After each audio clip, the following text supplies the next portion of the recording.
రాష్ట్ర ముఖ్యమంత్రి జగన్మోహన్ రెడ్డి గారి నైజం ఇవాళంతా కూడా ఆలోచన చేస్తూ ఉన్నారు.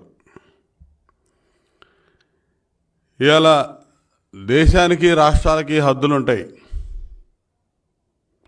వాటికి అవధులు ఉంటాయి. కానీ ఈయన నమ్మక ద్రోహానికి మాత్రం ఏ హద్దులు లేవు. ద్రోహం ప్లస్ దగా కలిపితే జగన్మోహన్ రెడ్డి అని ఇలా ప్రతిరోజు అనేక అంశాలు బయటకు వస్తూ ఉన్నాయి. అందరికీ తెలుసు, అర్థమైపోయింది. వాడుకొని వదిలేయడం జగన్మోహన్ రెడ్డి నైజం. తన సొంత ప్రయోజనాల కోసం ఎవరినైనా బలి పెట్టడం ఆయన లక్షణం. చెప్పేదొకటి, చేసేదొకటి. విశ్వసనీయత గురించి ప్రతిసారి మాట్లాడే వ్యక్తి అసలు ఏమాత్రం ఆ విశ్వసనీయత అనే పదానికి అర్థం లేని వ్యక్తి జగన్మోహన్ రెడ్డి. అది 57 నెలల పరిపాలనలో ప్రజలు అర్థం చేసుకున్నారనేది స్పష్టంగా కనపడతా ఉంది. ఇలా ఓట్లేసి గెలిపించిన పులివెందుల ప్రజల్ని అడ్డగోలుగా వంచాడు. ఇవాళ నిన్న 3 రోజులు కడప జిల్లాలో పర్యటన జరిగితే, పులివెందుల్లో పార్టీ మీటింగులు రివ్యూలు జరిగితే వాళ్ళు కూడా చేత్కరించుకునేటటువంటి పరిస్థితి. భయపడిపోతా ఉన్నారు ఈయన పరిపాలన పట్ల. ఏ విధంగా రేపు ప్రజల మధ్యకి వెళ్ళాలని చెప్పి వాళ్ళు భయపడిన పరిస్థితులు కనపడ్డాయి. ఇవాళ అన్ని విధాలుగా ఇవాళ ఇతను మాట్లాడే మాటలు, చేసే చేష్టలు. ఇవాళ తండ్రి ఆ రోజున రాజశేఖర రెడ్డి గారు చనిపోయాడు. చనిపోయిన రోజున దాన్ని ఒక పెద్ద కుట్రగా చిత్రీకరించి రిలయన్స్ అంబానీలే హత్య చేయించారని చెప్పి రాష్ట్రంలో, ఉమ్మడి రాష్ట్రంలో ఉన్నటువంటి రిలయన్స్ మాల్స్, పెట్రోల్ బంకులు, వందలాది వాళ్ళ వ్యాపార సంస్థల మీద దాడులు చేపించి రకరకాలుగా వేలాది మంది మీద కేసులు పెట్టారు ఆ రోజున. అటువంటి రిలయన్స్ అంబానీలకి ఈయన ముఖ్యమంత్రి అయిన మొట్టమొదటిలోనే రెడ్ కార్పెట్ వేసి స్వాగతం పలికి వాళ్ళ రిలయన్స్ వైస్ చైర్మన్ పరిమళ నత్వానికి ఎంపీ టికెట్ ఇచ్చాడు. అంటే ఏం చెప్పుకోవాలి? వీళ్ళ తండ్రిని రిలయన్స్ వాళ్ళు చేశారు, మర్డర్ చేయించారని చేసిన ఆరోపణ తప్పని చెప్పాడా? పోనీ చెప్పాలిగా. ఆ రోజు మేము తప్పు మాట్లాడామనో, లేకపోతే మేము తప్పుగా అవగాహన చేసుకున్నామనో. అసలు ఏ విధంగా లేదు, ఆయన గిఫ్ట్ ఇచ్చాడా?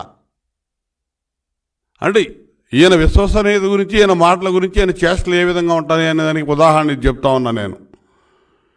ఎత్తుకొని పెంచినటువంటి చిన్నానికి దిక్కు లేదు. ఆయన్ని చంపేసినటువంటి సొంత కజిన్స్ని పదవులు ఇచ్చి ఎంపీ స్థానాల్లో వివిధ హోదాల్లో పెట్టి ముద్దాయిలుగా ఉన్నటువంటి వ్యక్తులను రక్షిస్తూ కూర్చున్నాడు. అంటే అసలు వాళ్ళ బాబాయిని ఎవరు చంపించినట్టు? వాళ్ళ చెల్లి, బాబాయ్ కూతురు సునీత రక్షణ లేదని చెప్పి భయపడిపోతూ ఉంది. ఆ అమ్మాయి మీద కూడా అక్రమంగా కేసులు పెట్టి వేధిస్తూ ఉన్నాడు. ఇది ఈయన నమ్మక ద్రోహానికి మరొక ఉదాహరణ. ఎంపీగా అత్యధిక మెజారిటీతో గెలిపించినటువంటి కడప ప్రజల్ని ఇవాళ 5 ఏళ్ళు అయింది ముఖ్యమంత్రి అయి. స్టీల్ ఫ్యాక్టరీకి శంకుస్థాపన చేసి 4 ఏళ్ళు అయింది. ఇంతవరకు పునాది రాయిలోనే ఉంది ఆ స్టీల్ ఫ్యాక్టరీ. కడప ఎంపీగా గెలిపించారు, ముఖ్యమంత్రిని చేశారు. కడప స్టీల్ ఫ్యాక్టరీకి శంకుస్థాపన చేసి ఇవాళ పునాది రాళ్ళ దగ్గర ఆగిపోయినటువంటి పరిస్థితి ఇవాళ మనం చూసాం. అన్నమయ్య డ్యామ్ కొట్టుకుపోతే దిక్కు లేదు ఈ రోజు వరకు కూడా. ఇలా ఏం చేయాలో మరి దిక్కుతోచని స్థితిలో సొంత జిల్లా, సొంత నియోజకవర్గం ప్రజలు ఇతను చేసిన నమ్మక ద్రోహానికి బాధపడతా ఉన్నారు. ఇలా కృష్ణా తుంగభద్ర జలాల మీద మనకున్నటువంటి హక్కుల్ని పూర్తిగా దానదత్తం చేసి రాయలసీమ ప్రజలకి పూర్తిగా ద్రోహం చేశారు నీటి వాటాల్లో జగన్మోహన్ రెడ్డి. ఇవాళ అర్థమవుతా ఉంది ప్రజలకి, రాయలసీమ ప్రజలకి. ఇలా అందరికీ, సొంత తల్లికి, చెల్లికి ద్రోహం చేసేవాడు ఎవడని ఉంటాడా? ఈరోజు స్పష్టంగా కనపడతా ఉంది. చెల్లి ఎక్కడుంది? జగన్ విడిచి వదిలిపెట్టినటువంటి బాణం చెప్పుకొని తిరిగింది, పాదయాత్రలు చేసింది, బైబిల్ పట్టుకొని తిరిగింది, ఈయన కోసం ప్రార్థనలు చేశారు. ఎక్కడుంది ఇవాళ చెల్లి అని నేను అడుగుతా ఉన్నా. తల్లి పేరు పక్కన ఉండొచ్చు, కానీ చెల్లి పక్కనే ఉంది తల్లిని కూడా భయంగా బతుకుతున్నటువంటి పరిస్థితి, తల్లి చెల్లి కూడా ఈయన పరిస్థితుల్లో. అది ఈయన ఉంటే ఈ రాష్ట్ర ప్రజలకే కాదు, సొంత కుటుంబ సభ్యులకు కూడా ఉన్నటువంటి ధైర్యం స్థైర్యం ఇలా భయం నిండా బతుకుతూ ఉన్నారు కుటుంబ సభ్యులు కూడా. ఈ ముఖ్యమంత్రికి తండ్రికి ఆత్మగా పిలవబడినటువంటి కేవీపీ రామచంద్రరావు ఎక్కడున్నాడో తెలియదు, సూర్యుడు ఎక్కడున్నాడో తెలియదు, అందరూ వదిలేశారు. ఈయన నమ్ముకొని జైలుకు పోయినటువంటి జైలుమేటు మోపిదేవి వెంకటరమణ ఈరోజు పరిస్థితి ఏంటో చూస్తూ ఉన్నాం. టికెట్ లేదు ఆయనకి, రేపల్లి టికెట్ లేదు, తీసి పక్కన పడేశాడు. ఇవాళ ఈయన నమ్ముకొని దాదాపు 5-6 కేసులు, రాజధాని కేసుల దగ్గర నుంచి అనేక పనికిమాలిన కేసులు వేసి ఆయన ప్రాపకం కోసం పోరాటం చేసి ఆయన ప్రాపకం కోసం వెంపర్లాడినటువంటి ఆళ్ల రామకృష్ణారెడ్డికి టికెట్ లేదని చెప్పి తరిమి పడేసినటువంటి పరిస్థితి. ఇవాళ ఇంకా ఇలా చెప్పుకుంటూ పోతే అనేక మంది ఎమ్మెల్యేలు ఈ రోజున ఎందుకు ఈయన నమ్మి ఈ విధంగా నట్టేట మునిగామని చెప్పి బాధపడతా ఉన్నారు. ఎంతమందిని పీకే పోతున్నాడో తెలియదు, ఎంతమందిని ట్రాన్స్ఫర్లు చేయబోతున్నాడో తెలియదు.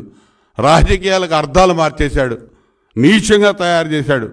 నమ్మి ఓట్లేసినటువంటి దళితులు మైనార్టీలని నట్టేట ముంచేసినటువంటి వ్యక్తి జగన్మోహన్ రెడ్డి.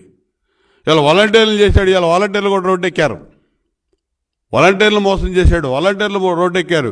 సిపిఎస్ రద్దు హామీ మీద మొత్తం మాట తప్పి మడని తిప్పి అసలు మడమే లేదు జగన్మోహన్ రెడ్డికి. మడం లేకుండా అందరినీ మోసం చేసినటువంటి పరిస్థితులు ఇవాళ మనం చూస్తూ ఉన్నాం.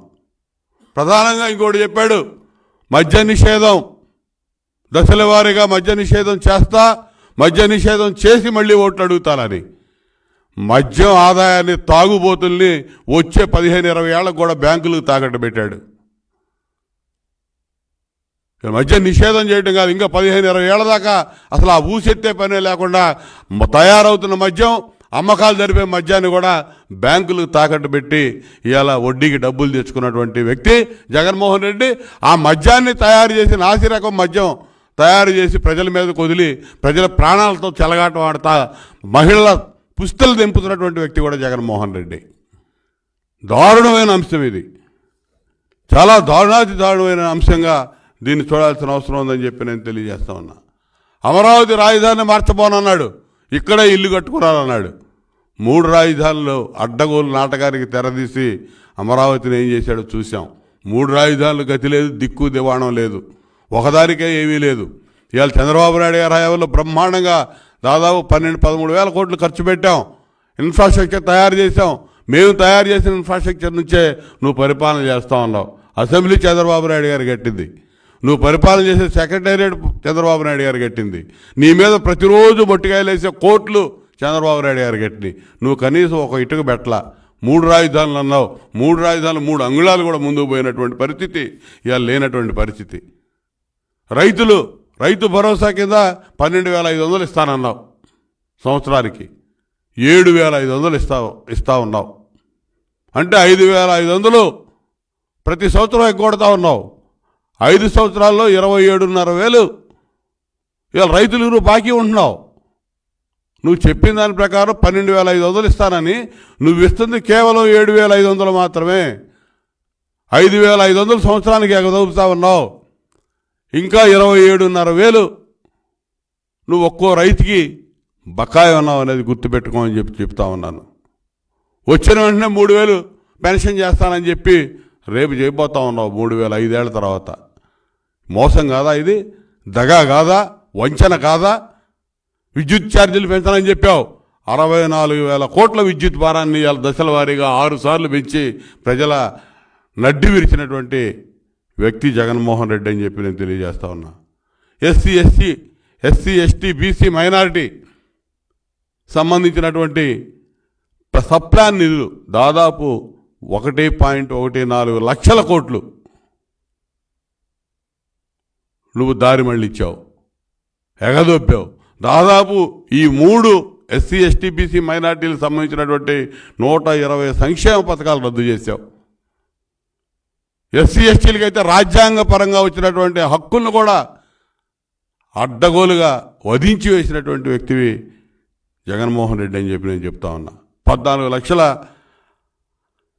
ఎకరాలు అసైన్మెంట్ భూములు ఇవాళ అన్యాక్రాంతంగా ఆక్రమించుకొని కబ్జా చేసి నీ అనుయాయులు నువ్వు ఎంజాయ్ చేస్తా ఉన్నటువంటి పరిస్థితి ఇవాళ చాలా బాధాకరం అని చెప్పి నేను తెలియజేస్తా ఉన్నా. నిరుద్యోగులు, ఈ రాష్ట్రంలో ఉన్నటువంటి నిరుద్యోగులు ప్రతి ఏటా జాబ్ క్యాలెండర్ ఇస్తానన్నావు, ప్రతి ఏటా డిఎస్సి నిర్వహిస్తానన్నావు. 2.30 లక్షలు, 2,30,000 ఉద్యోగాలు అధికారంలోకి వచ్చిన వెంటనే నేను జాబ్ క్యాలెండర్ ఇచ్చి వాటిని ఫిలప్ చేస్తానని మాట ఇచ్చావు. ఇవాళ చేసావా? నిరుద్యోగులను ఏ విధంగా వంచావు? ఇవాళ బ్యాక్లాగ్ పోస్టులు 1.4 లక్షలు, అవేమైనా ఫిలప్ చేసావా? బ్యాక్లాగ్ పోస్టులు లేవు, ఖాళీగా ఉన్నటువంటి ఉద్యోగాలు, జాబ్ క్యాలెండర్ లేదు, ఏమీ లేకుండా నిరుద్యోగుల్ని మోసం చేసినటువంటి వ్యక్తి ఇవాళ అడ్డగోలుగా ఇవాళ ప్రజలందరినీ కూడా నమ్మిన ప్రతి వర్గాన్ని అడ్డగోలుగా మోసం చేసి ఇవాళ నీతో పాటు ఉన్నటువంటి ఆఖరికి ప్రశాంత్ కిషోర్ కూడా నీ మీద నమ్మకాన్ని కోల్పోయి నువ్వు ఈ ప్రజలకు చేస్తున్నటువంటి ద్రోహాన్ని గుర్తించి నీ ఓటమి ఖాయమైపోయిందని చెప్పి ఇవాళ వచ్చి నీ విశ్వసనీయత నీకు అర్థమైపోయి నీకు ఏ విశ్వసనీయత లేదని చెప్పి వచ్చి ఇవాళ మాకు సలహాలు ఇచ్చే పరిస్థితికి వచ్చాడు అనేది ఇవాళ ప్రజలందరూ అనుకుంటా ఉన్నారు. ఆ ప్రశాంత్ కిషోర్ గురించి ఇలా అడ్డగోలుగా ఏదేదో తిడతా ఉన్నారు, ఏదో మాట్లాడుతూ ఉన్నారు. మీరే చెప్పారు ప్రశాంత్ కిషోర్ ఎక్కడ ఉంటే ఆడ కొంత రకరకాలుగా చెప్పారు. ఆయన వస్తే గెలుస్తారని, లేదు గెలిచే వైపు ఆయన వెళ్తాడని. ఏదైనా అనుకో, మేము తెలుగుదేశం పార్టీ గెలవడం అనేది ఖాయం అయిపోయింది కాబట్టి మా వైపు వచ్చాడు అనుకో. నువ్వైతే అయిపోయావు, నీ పరిస్థితి అర్థమైపోయింది నీకు. నీ ప్రజాప్రతినిధుల్ని నువ్వు ఎన్నుకున్న ఎమ్మెల్యేగా 5 సంవత్సరాలకి ఎన్నుకున్నారు ప్రజలు. నువ్వు ఒక్కొక్కడిని ఆ ఎమ్మెల్యే పదవులు వాళ్ళకు ఉండగానే అక్కడ మీ వేరే ఇన్ఛార్జీలను పెడుతున్నావు, వీళ్ళని అక్కడ ఇంకో చోట ట్రాన్స్ఫర్ చేస్తున్నావు. ఎవడిచ్చాడు? రాజ్యాంగం ఎక్కడిచ్చింది నీకు హక్కు? 5 ఏళ్ళు ఇక్కడ పనిచేయకుండా ఎమ్మెల్యే ఎవడో కొత్తవాడిని అనామకుడిని తీసుకొచ్చి ఇన్ఛార్జిగా పెట్టి నువ్వు ఇక్కడ ఎమ్మెల్యేని తీసుకుపోయి ఇంకో చోట పెడతా ఉన్నావు. వీడొచ్చి అనామత బాపతగా వచ్చినాడు అడ్డగోలుగా అధికార దుర్వినియోగం పాల్పడుతూ ఉన్నాడు. అధికారులు కూడా గుర్తుపెట్టుకోండి, మీరు ఈ జగన్మోహన్ రెడ్డి నమ్ముకొని ఎంతమంది ఐఏఎస్లు జైలుకి పోయారో. వీళ్ళ నాన్న అధికారంలో ఉన్నప్పుడు ఇతను 43,000 కోట్లు అడ్డగోలుగా దోపిడీ చేసి 16 నెలలు జైల్లో ఉన్నటువంటి కేసుల్లో ఎంతమంది అధికారులు జైలుకి పోయారు? శ్రీలక్ష్మి కానీ, రాజగోపాల్ కానీ, బీపీ ఆచార్య కానీ, వీళ్ళు జైలుకి పోయినాళ్ళు. జైలుకి పోకుండా కేసులు ఎదుర్కొంటున్న వాళ్ళు ఇంకొక 6-7 ఉన్నారు. రేపు రెడీగా ఉన్నారు. ఎంతమంది ఉన్నారో గుర్తుపెట్టుకోండి. అప్పుడు ఒక్క ఐఏఎస్లే ఉన్నారు, రేపు ఐపీఎస్లు కూడా ఉండబోతా ఉన్నారు అత్యధిక సంఖ్యలో.